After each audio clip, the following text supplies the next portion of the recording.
Shalom Bapak Ibu Saudara yang dikasihi oleh Tuhan. Kita patut bersyukur kepada Tuhan. Hari ini kita boleh berkumpul kembali untuk menyembah Tuhan, untuk beribadah kepada Tuhan yang telah menolong kita. Mari Bapak Ibu Saudara, saya persilakan kita semua berdiri. Kita mau tenangkan hati dan pikiran kita, jiwa kita, supaya kita bisa masuk dalam hadirat Tuhan. Mari kita berdiri, kita bersaat teduh sejenak.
Beritahukanlah jalan-jalan-Mu kepadaku ya Tuhan, tunjukkanlah itu kepadaku, bawalah aku berjalan dalam kebenaran-Mu dan ajarlah aku, sebab Engkaulah Allah yang menyelamatkan aku, Engkau ku nanti-nantikan sepanjang hari.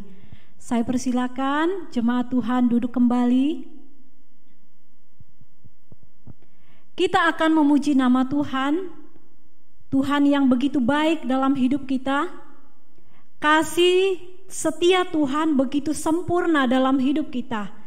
Dia melindungi kita, Ia menuntun perjalanan hidup kita, Ia memegang hidup kita, sehingga tidak ada satu kuasa pun yang bisa memisahkan kita dari kasih Allah. Rancangan Tuhan yang terbaik dalam hidup kita. Mari kita menyanyi bersama-sama dengan penuh konsentrasi, dengan fokus kepada Tuhan yang adalah Allah kita. Seperti Bapa sayang anaknya.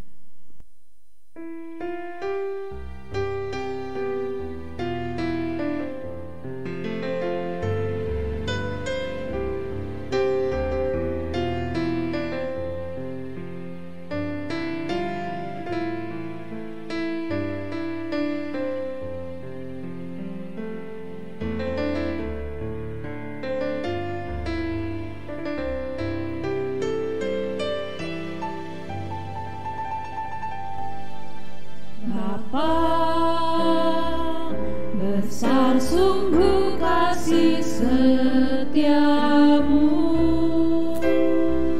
nyata sungguh perlindunganmu, tak satu kuasa mampu pisahkan aku dari kasih-Mu. Bapa ajarku, ajarku selalu hormati-Mu, ajarku turut perintah-Mu, berikan ku hati untuk menyembah-Mu dan bersyukur setiap waktu, seperti Bapa sayang anaknya. Demi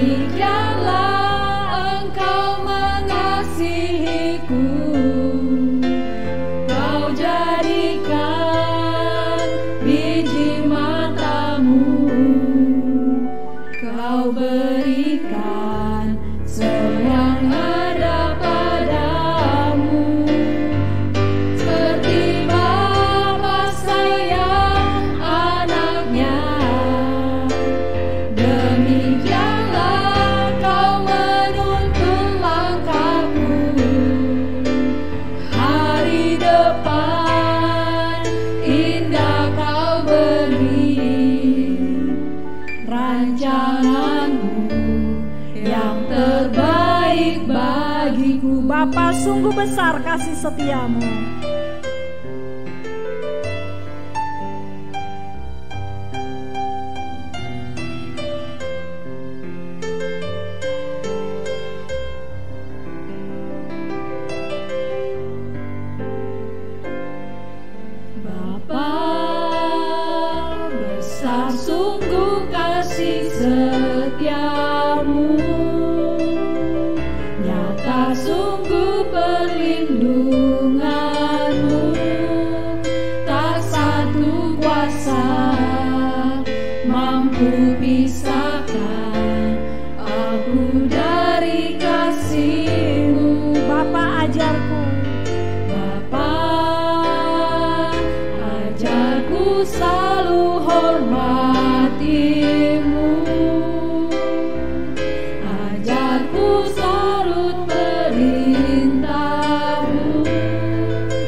Haleluya, kita bersyukur sebab Tuhan sungguh mengasihi kita. Dia punya rancangan yang terbaik dalam hidup kita. Mari kita masuk dalam doa. Saya memimpin kita berdoa. Kepadamu ya Tuhan, kami mempersembahkan segala hormat dan pujian syukur. Kami telah merasakan kebaikan Tuhan, anugerah Tuhan di sepanjang hidup kami.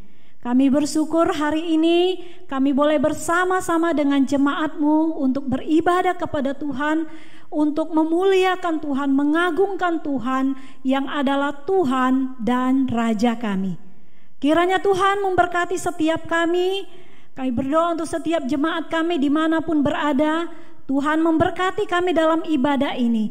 Engkau mengampuni segala dosa kami ya Tuhan. Engkau melayakkan kami di hadapan-Mu. Sehingga pagi hari ini kami berkenan untuk menyembah Tuhan, mengagungkan Tuhan yang adalah Tuhan kami. Terima kasih ya Tuhan, kami mau serahkan acara ibadah kami ini dari awal hingga selesainya. Biarlah nama Tuhan yang dipermuliakan. Di dalam nama Tuhan Yesus kami berdoa dan membuka acara ibadah kami.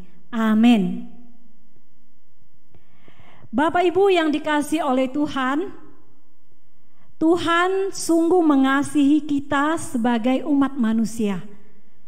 Kita yang sudah ditebus oleh Tuhan, apa yang harus kita berikan kepada Tuhan sebagai balasan dari kasih Allah? Apakah kita bisa membalas dengan kekayaan kita, dengan kehebatan kita? Semuanya tidak bisa. Tuhan hanya minta hidup kita ini kita persembahkan untuk Tuhan sebagai persembahan yang sejati di hadapan Tuhan. Mari Bapak Ibu Saudara yang dikasihi oleh Tuhan, kita mau mengagungkan Tuhan, kita mau memuliakan Tuhan yang sudah mengasihi kita. Haleluya, puji Tuhan.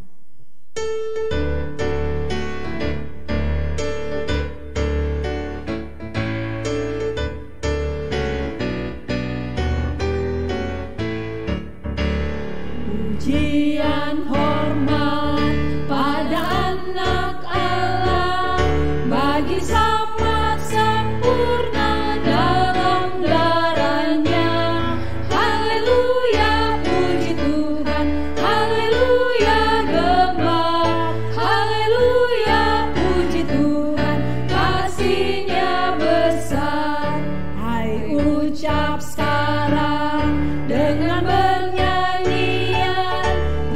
kasih dan syukur kepada Tuhan.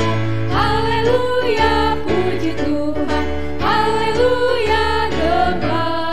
Haleluya, puji Tuhan, kasih-Nya besar.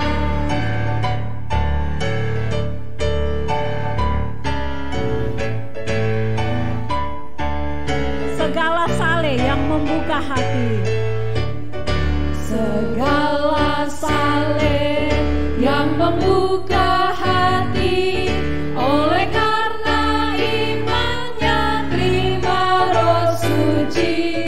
Haleluya, puji Tuhan. Haleluya, gemar. Haleluya, puji Tuhan, kasih-Nya besar. terpujilah nama Tuhan yang terlebih dahulu mengasihi kita, dan kita persembahkan hidup kita sebagai balasan kasih kita kepada Allah. Bapak Ibu yang dikasihi oleh Tuhan, hari ini kita akan makan perjamuan kudus. Kita akan memperingati bagaimana pengorbanan Tuhan Yesus bagi saya dan saudara sebagai umat-Nya. Namun sebelumnya saya mengajak kita menaikkan sebuah pujian, di mana pujian ini mengantarkan kepada kita bagaimana kisah pengorbanan Tuhan Yesus bagi kita. Dia terlebih dahulu mencari kita yang sesat, sehingga kita berada di dalam tangan-Nya. Mari kita naikkan pujian ini, kasih yang ajaib, kasih dari Golgota, kasih yang membawa Tuhan dari sorga. Ketika kita sesat, Tuhan mencari kita dan Dia selamatkan kita. Kita naikkan pujian ini dengan penuh iman, dengan penuh pengagungan bagaimana Tuhan berkorban untuk kita.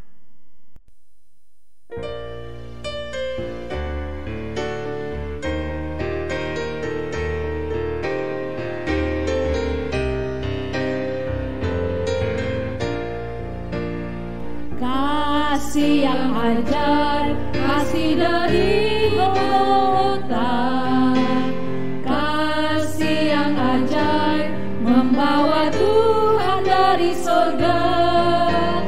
Walaupun ku pernah jadi seterumu, namun Kau jadi ku kembali. Tak mungkin ku lupa kasih-Mu dan indah.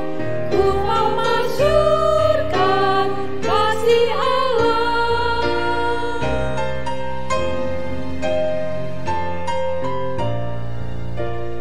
Berkat yang ajaib, berkat dari Tuhanku.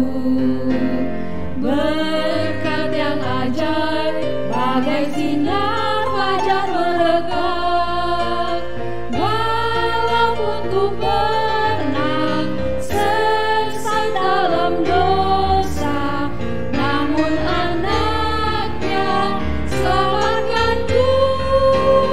Ku hadapan Tuhan, ku memuji Dia, ku mau tinggikan berkat Allah.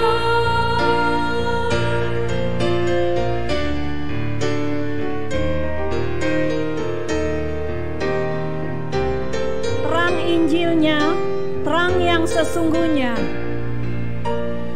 Terang Injilnya, terang yang sesungguhnya. Terang Injilnya yang memberi hikmat kekuatan. Walau dalam gelap, yang memberi terang, yang memberi terang, terang salibnya.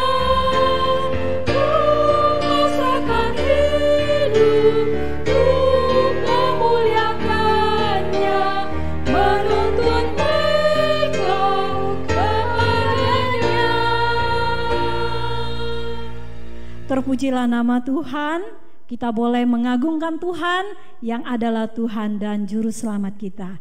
Kita akan mendengarkan firman Tuhan yang akan disampaikan oleh hambanya, Pendeta Ipin Alang. Baik jemaat Tuhan, kita akan berdoa sebelum kita mendengarkan firman Tuhan. Mari kita berdoa. Terima kasih ya Tuhan, kami boleh kembali hari ini di hadapan Tuhan untuk merenungkan kebenaran Allah tentang berkat. Mohon Tuhan singkapkan kebenaran-Mu bagi kami, hati kami dibukakan oleh Roh Kudus, sehingga ketika firman Tuhan diberitakan, sungguh kami boleh belajar dan juga diubahkan konsep-konsep lama kami akan kebenaran Tuhan. Berbicaralah ya Tuhan, dan Roh Kudus bekerja, bab hati kami telah siap. Dalam nama Yesus kami berdoa. Amin. Amin. Shalom saudara-saudara sekalian, saya harap kita semua tetap memiliki semangat yang tinggi untuk belajar firman Tuhan. Bab Tuhan ingin setiap kita tetap haus dan lapar akan kebenarannya. Nah saudara, tema bulanan kita masih di tema yang sama, yaitu Fully Blessed in Christ. Ya, ini seri yang ketiga hari ini, tapi saya ingin mengingatkan sedikit tentang dua seri yang pertama. Seri yang pertama itu adalah arti berkat yang sebenarnya menurut Alkitab, kita udah belajar banyak. Lalu seri yang kedua, terberkati secara penuh di dalam Kristus pas pada perayaan Hari Raya Imlek minggu yang lalu. Sekarang seri yang ketiga ini berbicara tentang tujuan Tuhan atas berkat, ya. Tujuan Tuhan di balik pemberian berkat kepada kita. Tetapi sebelumnya mari kita lihat dulu apa itu tujuan berkat, ya. Tapi ada satu gambaran yang ingin saya sampaikan, gambaran tentang berkat-berkat yang ada di dalam Kristus, ya. Bahwa sesungguhnya berkat di dalam Kristus itu sebenarnya dapat dibagi menjadi dua golongan, ya, dua macam gitu ya. Ada berkat-berkat umum, tapi juga ada berkat-berkat khusus. Sering ini juga disebut anugerah-anugerah umum, lalu juga nanti ada anugerah-anugerah khusus. Nah, apa yang disebut dengan berkat-berkat umum? Ini adalah berkat-berkat jasmani, ya, berkat-berkat fisik, ya. Itu adalah berkat-berkat umum atau anugerah umum, ya. Kemudian ada berkat-berkat khusus, yaitu berkat-berkat rohani, ya. Jadi di dalam Kristus itu ada dua jenis ini. Ada berkat umum, yaitu berkat-berkat jasmani. Ada berkat-berkat khusus, yaitu berkat-berkat rohani. Nah, orang-orang yang hidup di luar Kristus, saudara-saudara, hanya memperoleh berkat-berkat umum saja, ya. Karena Tuhan memberikan berkat yang meratah kepada seluruh isi dunia ini, ya. Berkat-berkat yang bisa diterima oleh orang di luar Kristus, berkat-berkat umum itu adalah seperti kekayaan. Ya, orang Kristen, orang yang bukan Kristen, orang percaya, orang tidak percaya sama-sama bisa kaya. Kalau kerja keras, kerja cerdas istilahnya, ya. Kemudian masalah kedudukan, pangkat, popularitas, itu juga berkat umum siapa saja. Kemudian kesehatan, kekuatan, ya, siapa yang pintar menjaga kehidupannya dia bisa sehat, umur panjang. Kemudian hujan dan panas, matahari, itu diberikan Tuhan secara sama kepada siapapun juga, baik kepada orang percaya Yesus, kepada orang yang di luar Kristus. Nah, tetapi berkat-berkat khusus, yaitu berkat-berkat rohani, itu orang-orang di luar Kristus nggak menerimanya. Berkat-berkat khusus ini, berkat-berkat rohani ini hanya diberikan kepada orang-orang yang ada di dalam Kristus saja. Ini yang saya khotbahkan minggu lalu. Inilah berkat lebih yang ada di dalam Kristus. Kalau cuma harta kekayaan, enggak ada istimewanya bagi saya. Sebab orang di luar Kristus pun juga punya dan bisa dapat itu, saudara. Nah, berkat-berkat rohani ini apa? Ya, keselamatan di dalam Kristus. Ya, hanya diberikan kepada orang yang di dalam Kristus. Kemudian berkat kerajaan surga, berkat mahkota kehidupan, berkat kebaikan di balik segala situasi, dan juga berkat damai sejahtera yang dari Allah yang melampaui segala keadaan dan situasi di dunia ini. Itu semua berkat-berkat khusus yang Tuhan sediakan hanya terbatas bagi mereka yang percaya. Nah, saudara-saudara, ketika Tuhan memberikan berkat-berkatnya, baik yang umum maupun yang khusus, saudara-saudara, sama-sama memiliki tujuan, ya. Sama-sama ada tujuan Tuhan di balik pemberian berkat itu. Sama-sama ada maksud Tuhan di balik pemberian berkat umum itu kepada kita maupun khusus itu. Sama-sama memiliki motif, ya, motif dari Tuhan, motif kasih, ya, di balik berkat itu. Jadi mau berkat umum, mau berkat khusus, dua-duanya ketika Tuhan anugerahkan kepada manusia, kepada orang percaya maupun tidak percaya, maka di balik semua pemberian berkat itu ada maksud Tuhan, ada tujuan Tuhan, saudara-saudara. Ya, nah ini yang penting perlu kita renungkan, ya. Sebab kalau kita bicara tentang berkat khusus, kita pasti sudah tahu ada tujuan Tuhan yang khusus di situ. Nah, hari ini saya tidak bahas itu. Hari ini yang akan saya sampaikan adalah pemberian berkat-berkat umum, ya, berkat-berkat jasmani dari Tuhan itu mengandung tujuan Tuhan. Seringkali kita menerima berkat-berkat umum, menerima berkat-berkat jasmani yang bersifat fisik itu, seringkali kita lupa bahwa sebenarnya di balik itu ada maksud Tuhan, ada tujuan Tuhan. Nah, karena itu pertanyaannya adalah begini: apa sebenarnya tujuan Tuhan atas pemberian berkat-berkat umum Tuhan? Apa maksud Tuhan, motif Tuhan di balik pemberian berkat-berkat jasmani, berkat-berkat fisik yang Tuhan karuniakan kepada kita? Saya menemukan paling tidak ada 3 tujuan, ada 3 maksud Tuhan di balik pemberian berkat-berkat umum ini kepada kita. Yang pertama adalah untuk kesejahteraan manusia. Ya, ini yang pertama, poin pertama, untuk kesejahteraan manusia.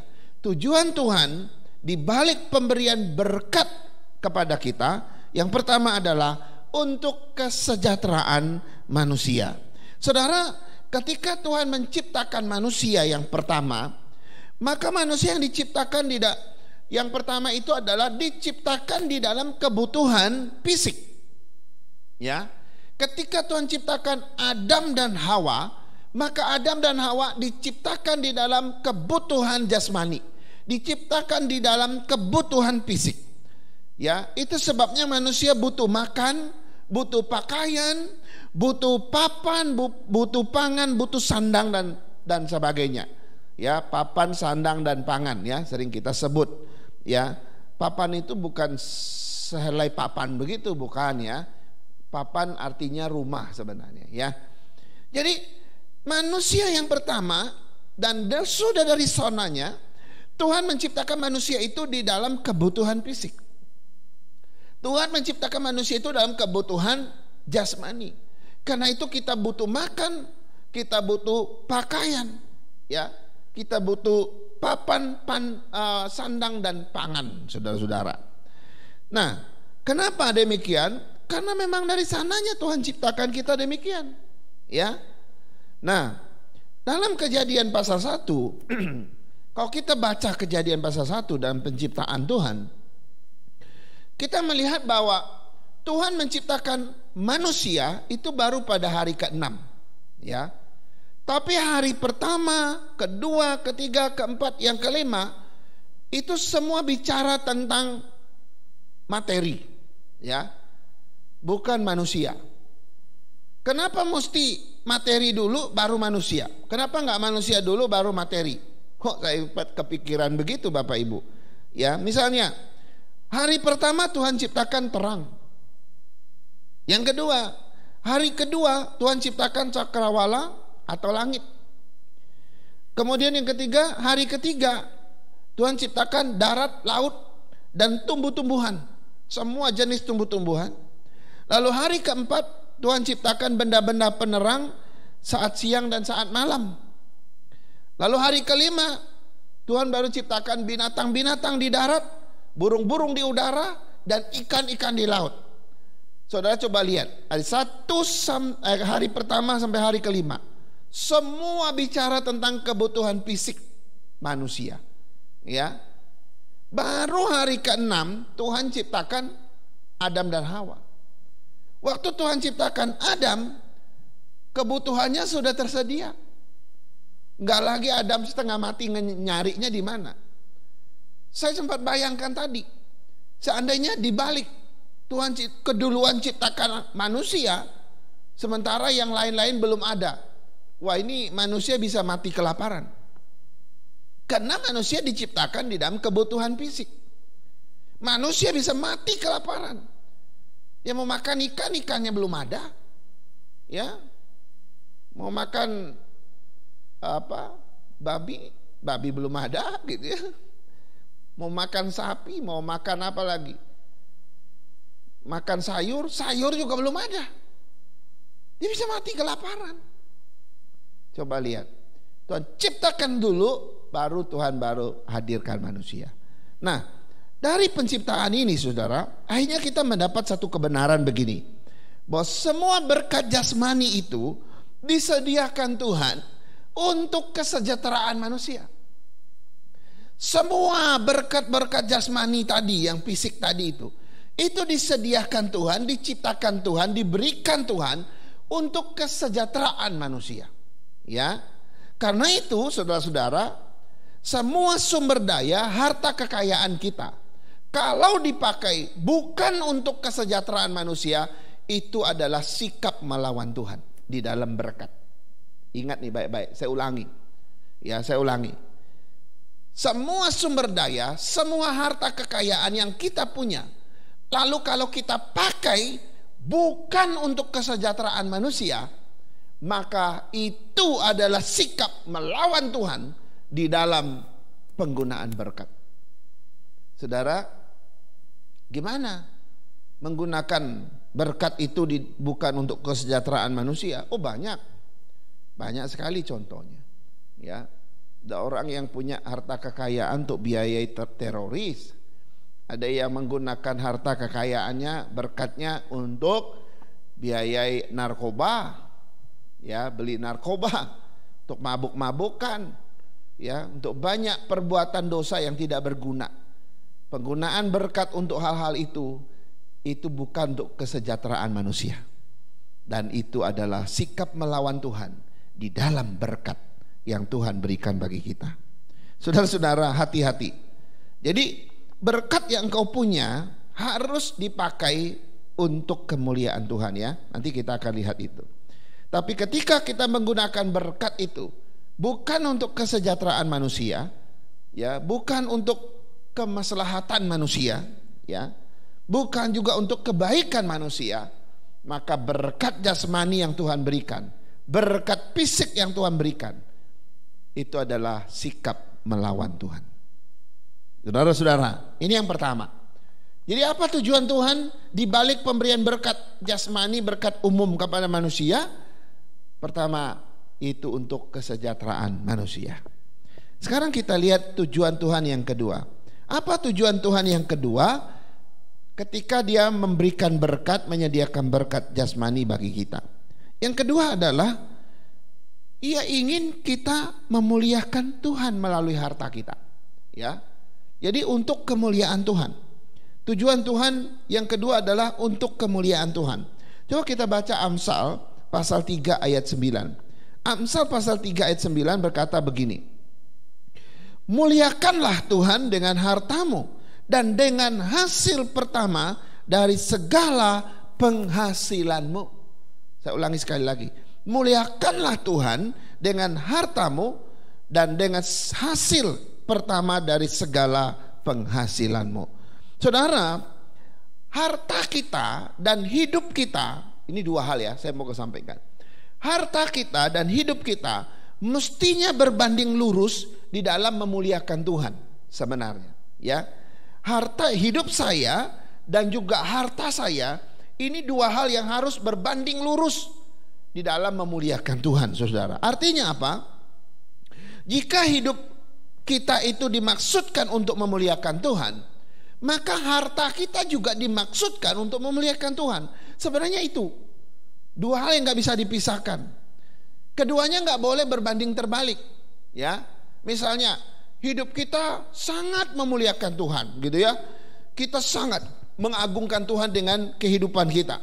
Tapi harta kita, wah kita suka-suka gitu ya. Kita pakai suka-suka kita nggak pakai untuk kemuliaan Tuhan. Maka itu nggak selaras namanya. Sebab Tuhan ingin hidupmu memuliakan Tuhan, hartamu juga harus memuliakan Tuhan. Ya, maka ini nggak bisa gitu ya. Atau ada orang Kristen hari-hari ini begini, hartanya wah itu memuliakan Tuhan. Ya, rajin kasih persembahan, setiap minggu persembahannya pergi ke gereja, tapi dianya sendiri nggak ke gereja, saudara ya. Jadi persembahannya itu ada pekerjaan Tuhan dia bantu, ada bangun gereja dia bantu, ada kebutuhan pelayanan, wah dia bantu sampai orang kenal dia seorang yang dermawan, kira-kira begitu.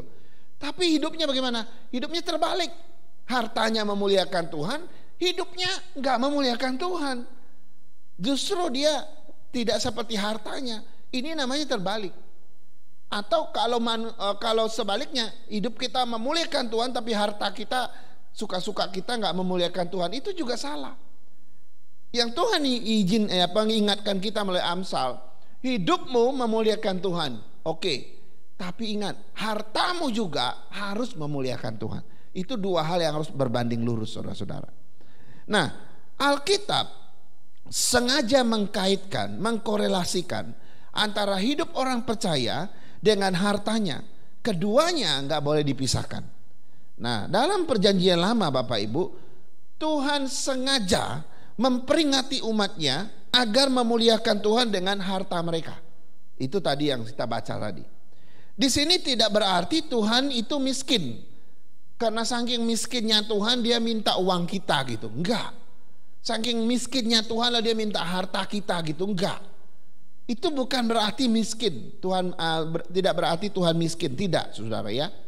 Tetapi yang dimaksudkan di dalam ayat tadi adalah ya, di mata Tuhan memuliakan Tuhan dengan harta itu adalah bagian dari iman saya kepada Tuhan.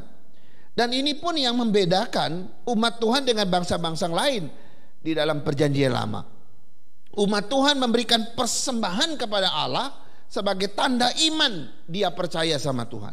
Sementara bangsa lain, bangsa kafir di dalam PL, mereka tidak tahu yang namanya persembahan.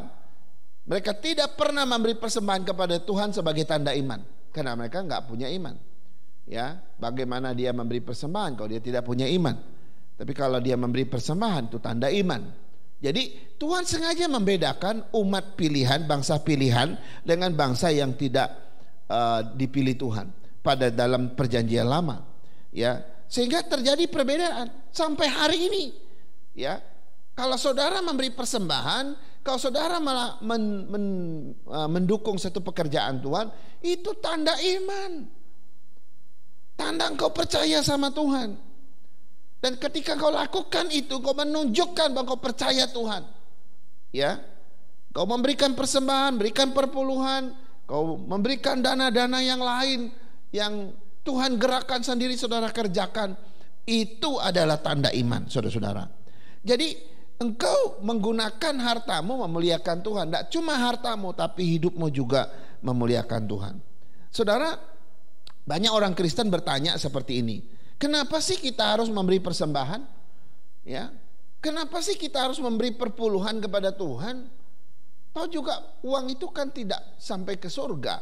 Uang itu kan nanti dikelola oleh gereja dan dipakai oleh gereja, segala kebutuhan pelayanan di gereja. Kenapa sih kita harus memberi? Gitu ya. Saudara, jawaban sebenarnya sederhana.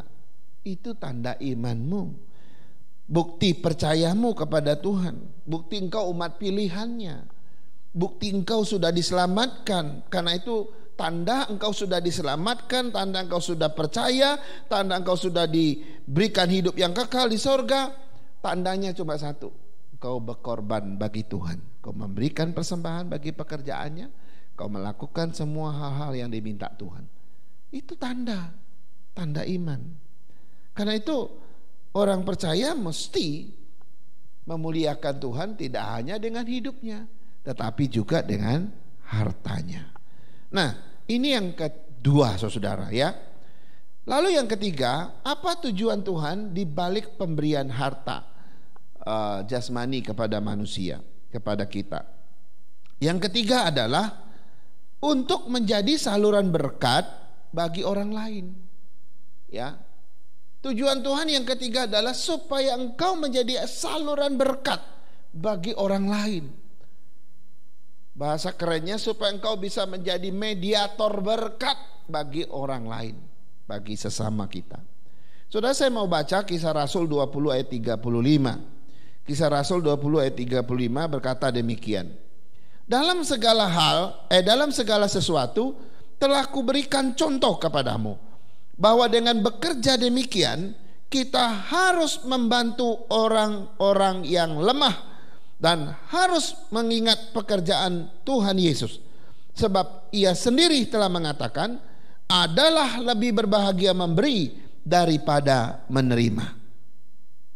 Di dalam ayat ini Paulus memberi teladan katanya. Pertama ya, bahwa kita harus membantu orang-orang lemah. Oke, orang lemah, orang yang membutuhkan, orang yang kesusahan, orang yang melarat, orang yang miskin, yang sangat menyedihkan kondisinya. Kalau kita ada berkat lebih, kita bantu semampu kita.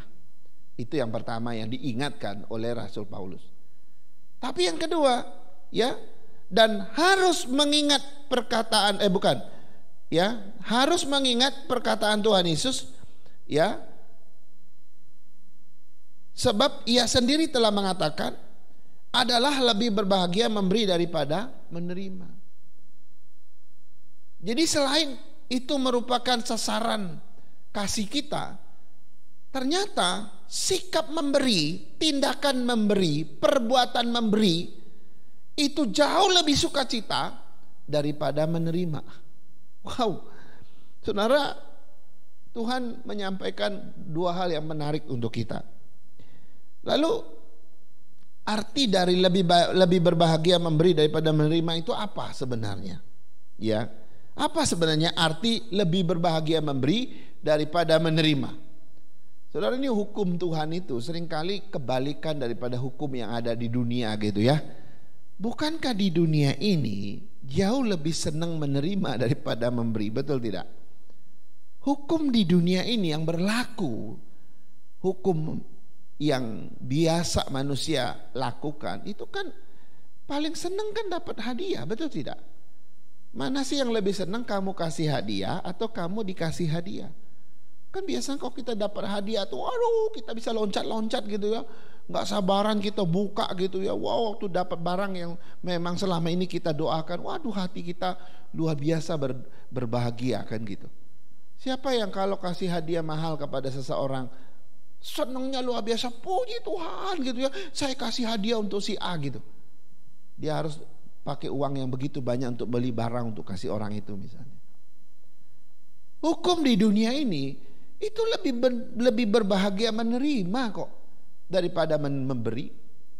Tapi yang Yesus katakan justru dibalik sama Tuhan Yesus, lebih berbahagia memberi daripada menerima. Lalu artinya apa? Saudara, ada dua yang saya ingin sampaikan. Pertama, bahwa berkat yang Tuhan berikan bukan untuk dinikmati sendiri. Ini pengertian pertama. Bahwa berkat jasmani yang kita terima dari Tuhan itu bukan untuk dimakan sendiri, bukan untuk dinikmati sendiri. Ini yang pertama. Yang kedua, berkat yang Tuhan berikan itu ya harus disalurkan juga kepada orang yang membutuhkan, kepada orang yang sedang butuh pertolongan. Tentu kita ada ukuran-ukurannya ya. Kalau dapat sekian kita kasih sekian gitu, enggak. Ada banyak hitungan yang bisa kita pakai ya. Kita boleh membantu semampu kita ya. Tuhan memang tidak memanggil kita untuk memikul beban semua orang di dunia ini, enggak. Ya. Setiap kita ada takarannya masing-masing. Ya, takaran saya, takaran dengan bapak ibu di rumah itu beda-beda. Ya. Dan kita diminta melakukan sesuai dengan takaran kita kok. Ya. Karena itu harus disalurkan. Jadi kita memuliakan Tuhan tidak hanya dengan hidup kita, tetapi juga dengan harta kita. Dan yang lebih menarik lagi, saudara, saya mau kasih tahu, ada yang lebih menarik. Ternyata menjadi saluran berkat itu bukanlah sebuah pilihan, tetapi sebuah tuntutan dari Tuhan. Jadi boleh saya katakan, menjadi saluran berkat bagi orang lain itu bukan pilihan, tapi itu suatu keharusan, itu suatu kewajiban, suatu tuntutan yang Tuhan kenakan kepada setiap orang percaya yang sudah menerima berkat Tuhan. Dari mana kita tahu? Coba kita baca Lukas 12 ayat 48. Lukas 12 ayat 48. Tetapi barang siapa tidak tahu akan kehendak tuannya dan melakukan apa yang harus mendatangkan pukulan, ia akan menerima sedikit pukulan. Setiap orang yang kepadanya banyak diberi, daripadanya akan banyak dituntut. Dan kepada siapa yang banyak dipercayakan, daripadanya akan lebih banyak lagi dituntut. Saudara, hukum ini atau ayat ini berlaku kepada semua orang percaya, ya, maupun orang kaya maupun orang miskin.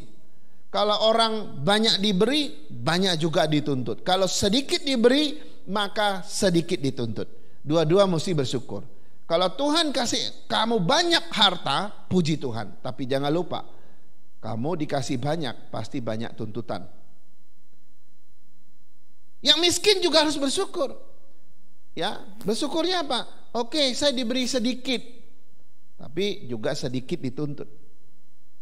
Ya, semua kita dituntut berdasarkan pemberian Tuhan kepada kita.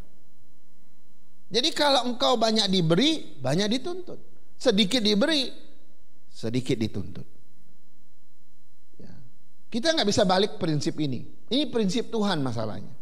Kita nggak bisa bilang, Tuhan, saya minta banyak diberi, tapi sedikit ya dituntut gitu. Nggak bisa. Ya. Tuhan juga nggak pernah salah.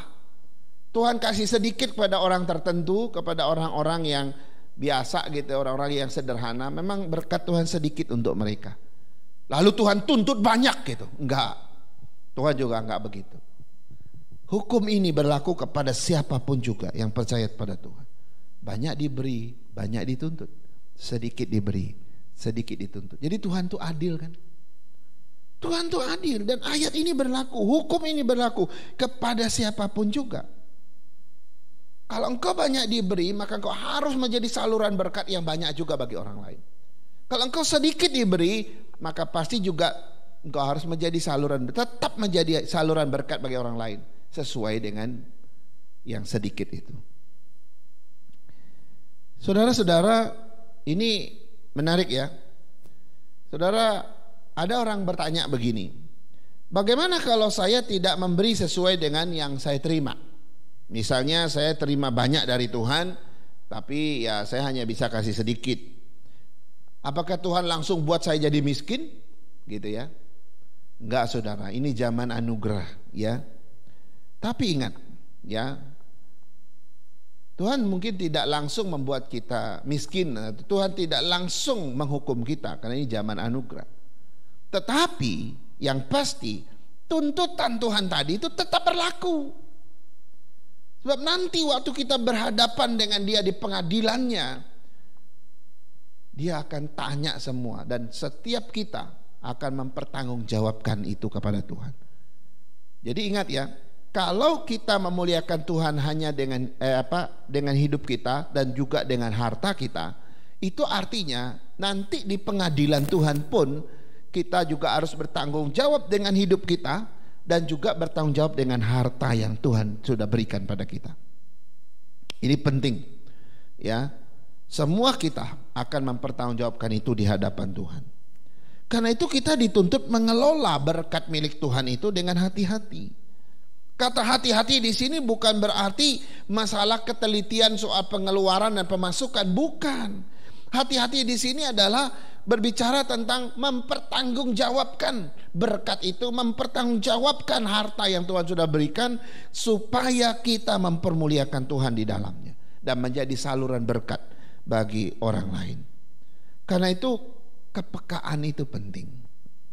Saudara, bulan Desember yang lalu saya bersukacita, saya boleh melakukan satu kebenaran yang berkaitan dengan hal ini, saudara. Bulan Desember kemarin ada kabar dari hamba Tuhan kita, salah satu pengurus kita itu jarang ibadah. Saya tanya, kenapa dia jarang ibadah? Setelah diselidiki, ternyata motor mereka sekeluarga itu yang tadinya 2, yang 1 sudah dijual. Jadi tinggal 1 saja. Yang 1 itu pun juga sedang ditaruh di bengkel. Lalu sudah lama di bengkel, ya, sehingga sampai 7 bulan sudah tidak ke gereja, jarang ke gereja. Dia kadang ikut orang, kalau memang ada yang boncengin dia datang, karena memang jauh untuk jalan kaki. Ternyata motornya itu ditaruh di bengkel, rusak parah. Dia harus menggantikan sejumlah uang dan dia nggak punya uang. Nah, rupanya pengurus kita ini dia sudah di PHK dari sejak bulan April atau Mei, saya lupa. Jadi dia nggak punya penghasilan lagi untuk nebus motornya. Saudara, waktu saya mendengar itu, hati saya seperti dituntut Tuhan. Seperti ada rasa dituntut oleh Tuhan dalam hati saya. Wah, ini pengurus. Kalau dia jemaat biasa ya mungkin kita mencoba untuk berpikir gimana caranya, tapi ini pengurus. Akhirnya saya bilang sama hamba Tuhan kita di sana, oke, nanti kami coba untuk bantu dia. Akhirnya kita sepakat untuk transfer untuk dia ke gembala kita di sana, dan dia kasih uang itu untuk tebus motor itu. Akhirnya motor itu sudah diperbaiki, lalu sudah bisa pakai lagi. Tapi karena satu ya mereka ganti-gantian pakainya untuk ke gereja sama istri dan anak-anaknya. Tapi yang menarik begini, Bapak Ibu, saya melakukan itu langsung saya merasa, oh iya, memang Tuhan harus mengingatkan kita. Kadang-kadang tuntutan itu datang seolah-olah itu ditujukan kepada kita, sehingga kita nggak bisa nolak. Sehingga waktu itu dalam hati saya, oke, saya yang bantu. Lalu ternyata nggak hanya itu, kondisi mereka juga agak sedikit ya merosot ya ekonominya. Nah, saya bilang sama gembala kita, ya sudah, nanti tiap bulan kita akan bantu untuk beli 15 kilo beras lah, ya paling tidak untuk mereka bisa makan. Dan nanti selama setahun ini kita doakan supaya dia bisa dapat pekerjaan. Saudara, kadang-kadang Tuhan datangkan tuntutan itu pada kita. Nah, pertanyaannya, rela nggak kita lakukan, saudara? Banyak orang yang mampu tapi mau buka tangannya itu susahnya luar biasa. Ya, saudara kita di dalam persekutuan kita, dalam komunitas gereja kita, kadang-kadang ada yang sedang dalam kesulitan yang luar biasa. Oke, kita tahu bahwa itu milik kita, tapi sekarang Tuhan tuntut kita untuk berbuat. Ya, saya juga bersyukur dengan beberapa pengurus kita yang mencoba untuk membantu saudara kita yang susah di sekitar kita. Karena itu doa saya biar Tuhan menolong kita. Kita mesti pekakan tuntutan ini, Bapak Ibu. Banyak diberi, banyak dituntut. Sedikit diberi, sedikit dituntut. Jangan kalau menjadi orang miskin lalu kita merasa bebas dengan tuntutan ini. No.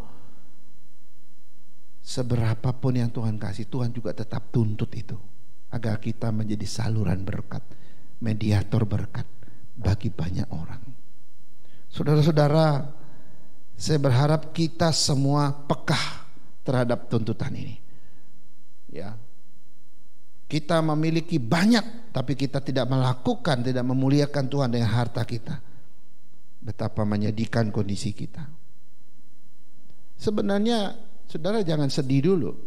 Tuhan gak hanya tuntut kita untuk berbuat untuk orang lain. Ingat ya, tuntutan Tuhan di dalam Lukas tadi itu berlaku dua sisi kok. Ya. Sisi pertama, dia menuntut engkau. Kenapa? Karena Tuhan sudah memberi kepada engkau. Tuhan sudah memberi, maka dia menuntut engkau. Tapi sisi lain ingat, Tuhan juga menuntut orang lain untuk menjadi saluran berkat bagi kita. Tuhan tuntut kita untuk menjadi saluran berkat bagi orang lain. Tapi Tuhan juga tuntut orang lain untuk menjadi saluran berkat bagi kita. Saudara, kami hamba Tuhan tuh sering mengalami hal-hal seperti ini. Kita baru saja bantu orang lain, ada jemaat tiba-tiba datang gitu, kasih berkat untuk kita. Kadang-kadang yang dikasih lebih besar daripada yang kita beri tadi. Tapi itulah cara Tuhan, dia mengalirkan berkatnya. Kita gak boleh stopkan pada diri kita. Kita harus salurkan juga kepada orang lain. Dan Tuhan juga menyalurkan yang lain lagi kepada kita. Begitulah perjalanan hidup ini. Baik dalam bisnis kita, pekerjaan kita, dan semua aktivitas kita. Hari ini kita belajar 3 tujuan Tuhan di balik pemberian berkat-berkat umum itu. Pertama, untuk kesejahteraan manusia. Kedua, untuk kemuliaan Tuhan. Dan yang ketiga, untuk menjadi saluran berkat bagi orang lain. Mari kita berdoa. Tuhan, terima kasih, kami bersyukur karena Tuhan boleh memberkati kami. Hari ini kami boleh diingatkan, disadarkan agar kami tidak hanya memuliakan Tuhan dengan hidup kami, tapi juga memuliakan Tuhan dengan harta kami. Kami tahu bahwa segala yang Kau beri, segala berkat yang Tuhan telah salurkan, itu mesti untuk kemuliaan Tuhan dan kesejahteraan manusia. Tuhan, kami juga bersyukur kalau kami sampai hari ini Tuhan boleh ajarkan di mana kami boleh menjadi saluran berkat bagi orang lain. Ada kalanya kami kekurangan, tapi tuntutan itu datang, kami harus memberi. Tapi kami juga percaya Tuhan menuntut orang lain untuk menyalurkan berkat-Mu kepada kami juga, sehingga tidak ada satupun yang dirugikan. Tuhan tetap adil memperlakukan siapapun juga. Terima kasih atas kebenaran ini. Biarlah kami boleh menjadi berkat bagi orang lain, memuliakan Tuhan dengan segala apa yang kami punya. Dalam nama Yesus kami berdoa. Haleluya. Amin. Amin. Baik jemaat Tuhan, kita siapkan hati kita untuk menerima perjamuan suci. Saudara-saudara yang dikasihi oleh Tuhan Yesus Kristus, sekarang sebentar lagi kita akan menerima sakramen perjamuan kudus. Sebab itu marilah kita mendengar terlebih dahulu pengajaran Tuhan tatkala perjamuan kudus ditetapkan. Rasul Paulus berkata kepada orang-orang Kristen di Korintus dalam suratnya pertama Korintus 11 ayat 23 sampai 30 demikian. Sebab apa yang telah kuteruskan kepadamu telah aku terima dari Tuhan, yaitu bahwa Tuhan Yesus pada malam waktu Ia diserahkan mengambil roti, dan sesudah itu Ia mengucap syukur atasnya. Ia memecah-mecahkannya dan berkata, inilah tubuhku yang diserahkan bagi kamu. Perbuatlah ini menjadi peringatan akan aku. Demikian juga Ia mengambil cawan sesudah makan, lalu berkata, cawan ini adalah perjanjian baru yang dimeteraikan oleh darahku. Perbuatlah ini setiap kali kamu meminumnya menjadi peringatan akan aku.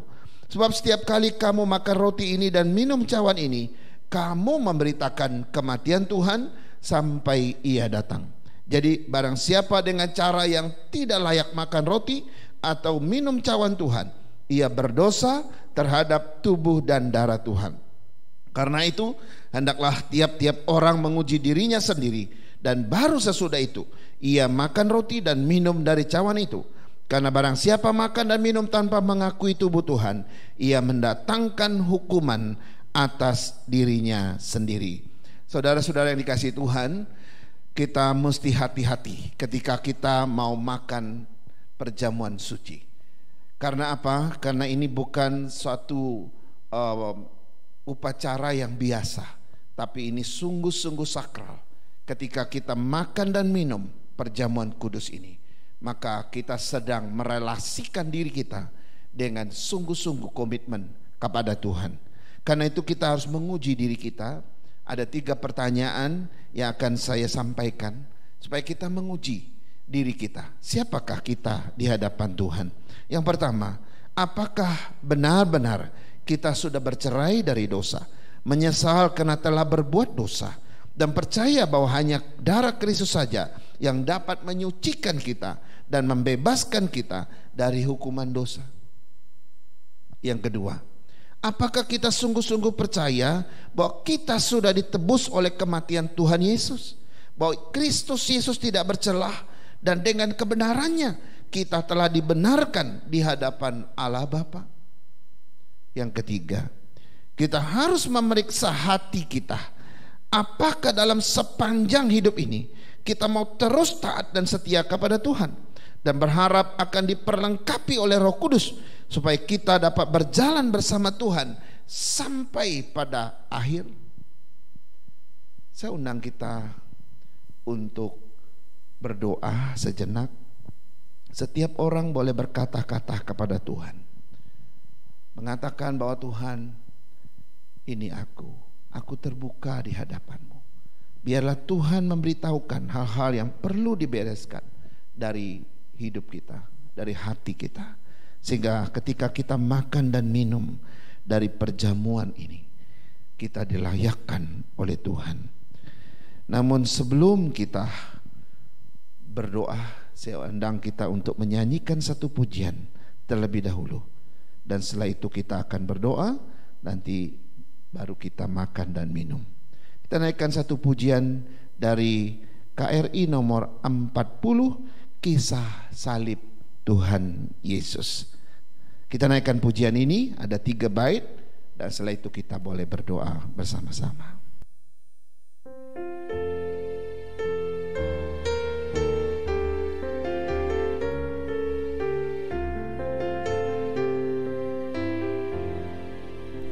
Pernahkah kau renungkan kisah salib Tuhan Yesus? Darahnya mengalir dari rusuk untuk menghapus dosa. Yesus menderita bagimu, Yesus mati bagimu. Cinta yang ajaib bagimu, Yesus mati bagimu. Pernahkah kau lihat palanya bermahkota duri? Mereka tak tahu apa yang diperbuat.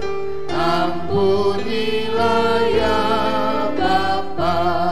Yesus menderita bagimu, Yesus mati bagimu. Cinta yang ajaib bagimu, Yesus mati bagimu. Musik saja.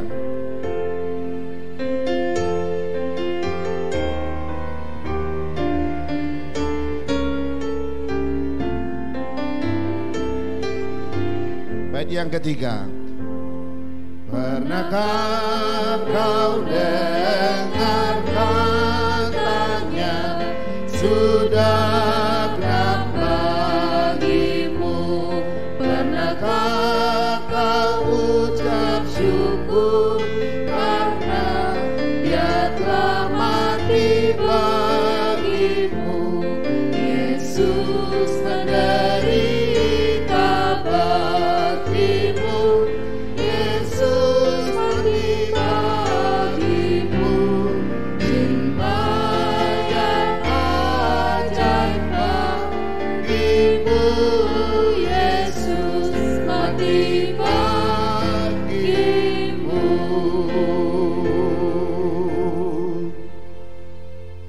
Ya Tuhan, inilah kami di hadapan-Mu. Roh dan jiwa kami terbuka apa adanya. Engkau bahkan bisa melihat ke dalam kedalaman hati kami, apa yang kami sedang pikirkan, bahkan apa yang sedang kami katakan. Tuhan tahu apa adanya.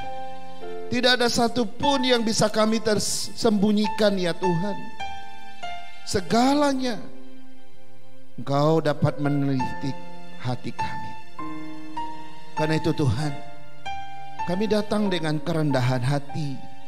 Kami mengakui segala dosa kami, mengakui segala perbuatan-perbuatan kami yang tidak berkenan di hadapan Tuhan. Pikiran kami, perasaan kami, tutur kata kami, bahkan tindakan kami, keputusan-keputusan kami yang bahkan tidak mempermuliakan Tuhan, ampunilah ya Tuhan. Yesus yang mati di kayu salib, yang telah menumpahkan darahnya, dan darah yang suci itu akan mensucikan setiap dosa-dosa kami. Tuhan, inilah kami. Lepaskan kami dari segala ikatan yang mengikat kami dengan dunia ini, dan juga Tuhan melepaskan kami dari hal-hal yang merupakan kuasa iblis. Dan biarlah kami dengan bebas memuliakan Tuhan, mengagungkan Tuhan dalam hidup ini. Terima kasih atas pengampunan-Mu, pengampunan-Mu yang telah menyucikan segala dosa kami, sehingga kami boleh dilayakkan oleh Tuhan untuk semeja dengan Tuhan pada siang hari ini. Terima kasih Tuhan. Kami bersyukur di dalam nama Tuhan Yesus, Tuhan dan Juru Selamat kami yang hidup. Haleluya. Amin. Amin. Saudara-saudara, mari kita akan siapkan hati kita untuk menerima perjamuan suci yang sudah Bapak Ibu sudah siapkan di rumah. Mari kita ambil roti dan kita angkat di tangan kanan kita, dan dengarkan firman Tuhan. Setelah itu kita akan makan bersama. Sebab apa yang telah kuteruskan kepadamu telah aku terima dari Tuhan, yaitu bahwa Tuhan Yesus pada malam waktu ia diserahkan mengambil roti, dan sesudah itu ia mengucap syukur atasnya. Ia memecah-mecahkannya dan berkata, inilah tubuhku yang diserahkan bagi kamu. Perbuatlah ini menjadi peringatan akan aku. Dalam nama Yesus, mari kita makan bersama-sama.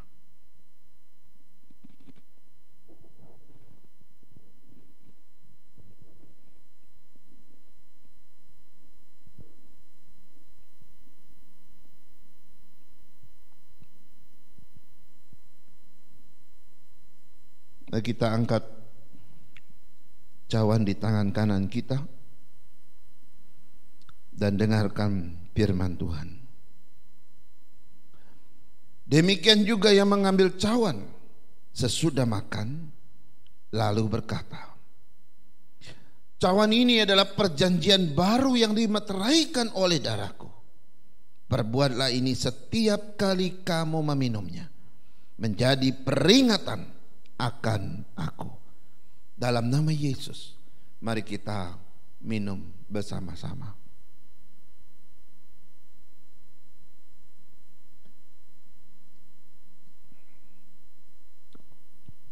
Mari kita berdoa. Ya Allah, betapa besar pengorbanan-Mu bagi kami. Harusnya kami yang binasa, yang dihancurkan oleh hukuman dosa itu, tapi telah Kau ambil alih demi kami yang Kau selamatkan. Kau rela tubuh-Mu dihancurkan, darah-Mu ditumpahkan di atas kayu salib demi pengampunan dosa-dosa kami dan demi keselamatan kehidupan yang kekal yang boleh Kau anugerahkan bagi kami. hati kami berterima kasih ya Tuhan. Hati kami bersyukur karena kami gak mungkin membalas kasih Allah yang begitu besar. Namun kami punya satu keinginan, kami ingin hidup bagimu Tuhan. Kami ingin memberikan diri ini menjadi alat di tangan Tuhan, yang Tuhan boleh pakai, yang Tuhan boleh gunakan sekehendak Allah sendiri untuk kemuliaan-Mu. Kami ingin mempersembahkan hidup kami seutuhnya. Ketika kami makan dan minum dari perjamuan ini, persatukan terus menerus roh dan jiwa kami dengan Kristus dan kebangkitannya, dan dengan segala hal yang telah dijanjikan bagi kami. Terima kasih atas perjamuan ini. Terima kasih untuk persekutuan kembali yang Tuhan satukan dengan kematian dan kebangkitan-Mu. Berkati setiap jemaat-Mu yang telah ambil bagian di dalam perjamuan kudus pada hari ini. Berikan kekuatan iman, berikan pertumbuhan yang baik, dan berikan pengharapan bahwa kami memegang janji ini sampai Tuhan datang pada kali yang kedua. Ini doa dan syukur kami Tuhan. Teguhkan kami semua dan pimpin kami semua dan perjalanan iman bersama Tuhan. Dalam nama Yesus kami berdoa. Amin. Amin.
Baik jemaat Tuhan, saya undang untuk kita bangkit berdiri. Kita akan akhiri ibadah kita dengan pujian doksologi.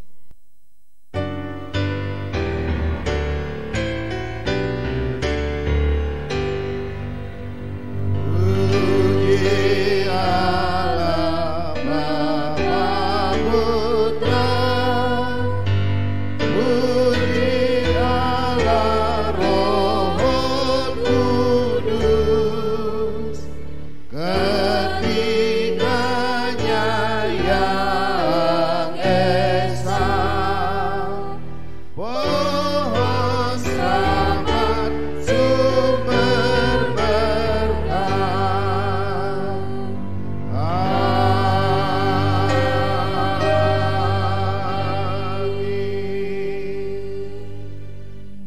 Jemaat Tuhan yang Tuhan Yesus kasihi, mari kita kembali ke tempat kita masing-masing. Kita pulang sebagai orang-orang yang sudah diberkati dan yang harus hidup sesuai dengan tujuan pemberian berkat dari Allah. Terimalah berkatnya. Kiranya kasih dari Allah Bapa kita, anugerah dari Tuhan kita Yesus Kristus, penghiburan dan penyertaan dari Allah Roh Kudus, kiranya memimpin dan menyertai saudara-saudara sekalian hari ini, besok dan seterusnya sampai hari Maranatha, Tuhan Yesus datang menjemput kita saleh-salehnya. Amin. Amin.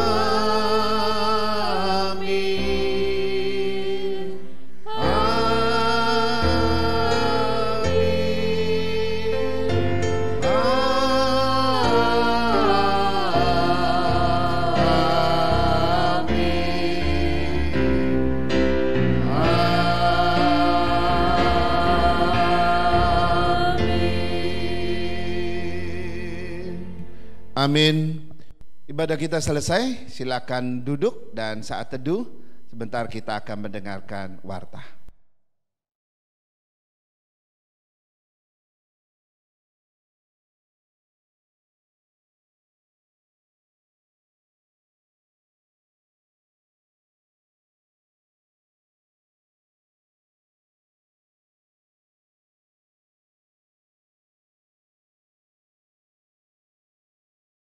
Shalom saudara-saudara sekalian, saya bersyukur sekali bisa bersama-sama dengan Bapak Ibu dimanapun berada.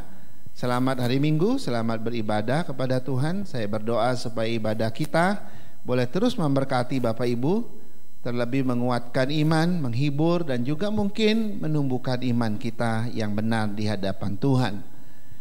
Kemudian izinkan saya menyampaikan beberapa warta untuk kita hari ini. Yang pertama, hari Kamis besok ini adalah Kamis keempat. Nah, Bapak Ibu tentu sudah tahu Kamis keempat itu apa yang kita biasa lakukan. Itu adalah persekutuan faith, ya, persekutuan faith melalui aplikasi Zoom. Karena itu izinkan nanti saya akan memberitahukan kepada kita, akan saya kasih link-link Zoom itu kepada setiap keluarga menjelang hari Kamis nanti supaya ikut berpartisipasi dalam persekutuan faith itu. Bapak Ibu, mari kita sadar satu hal, hari-hari ini di mana kita tidak bisa berkumpul, kita butuh komunitas yang sungguh-sungguh membawa kita kepada Tuhan, kepada iman yang kuat kepada Tuhan. Karena itu maksimalkanlah kehadiran kita di dalam persekutuan gereja kita atau ibadah-ibadah di gereja kita, walaupun melalui online. Ya, walaupun melalui online, tetapi secara online kita bisa bertatap muka walaupun jarak jauh gitu ya, bisa bersekutu satu sama lain, saling menguatkan, saling menghibur. Karena itu saya mengharapkan setiap jemaat untuk hadir di dalam Zoom yang akan datang dalam persekutuan faith kita. Ajak keluarga kita, ajak anak-anak kita ikut serta untuk menghadirinya. Kemudian seperti biasa hari Sabtu jam 17.30 itu adalah persekutuan dan Bible study untuk remaja kita. Kita dukung mereka untuk mereka tumbuh di dalam Tuhan. Dan juga malamnya pukul 19.00 ibadah dan persekutuan pemuda kita.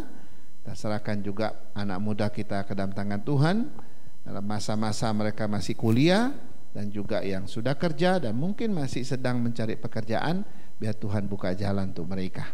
Kita juga memberitahukan hari Minggunya ada ibadah sekolah minggu pukul 9.00. Kita dukung anak cucu kita untuk berkelas sekolah minggu.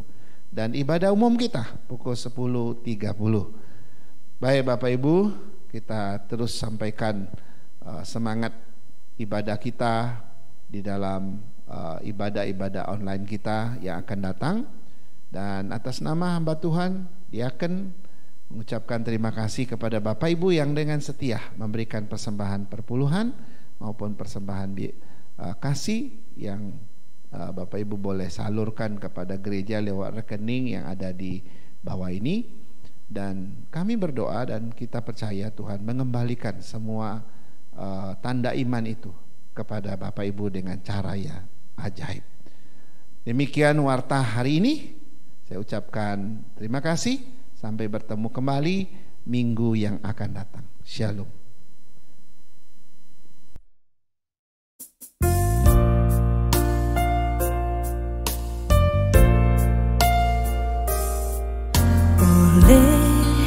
Karena kemurahan Tuhan ku ada sampai hari ini. Oleh karena kebaikan Tuhan, janji-Mu terjadi bagiku. Ku sembah Kau Tuhan, ku mengangkat tanganku, selamanya Kau ajaib bagiku. Ku sembah Kau Tuhan, ku mengangkat wajahku, selamanya Kau hebat bagiku.